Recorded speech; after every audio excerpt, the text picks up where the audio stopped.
maaso nyakadongo nga nze wendi kinyiga endongo jasuneno wewawo yajjula okuwomerera kye ekituufu abagifunamu balonde kakati nekyenneebuuza mu maaso nga mmaze okugikuba ndiba ntya ate nga kyo mmaze okukaddiwa n'emyaka gigino enkaaga yo ngikongola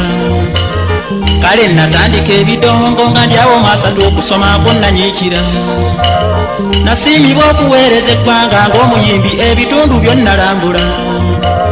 piikingi ye gurupu mwe nali ate era twali bamukisa twali twagalwa nga buli wetukuba omutwe amasanyu geefuga abantu era nga tujjuza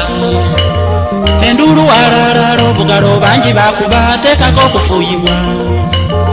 okwo nno teekako abatoole ebirabo okugeza ente yekiki ekitaafunwa naye ddala kati kyenneebuuza wuuno kaddiye kalungi kyakakungulwa nga nkyalina mupangisa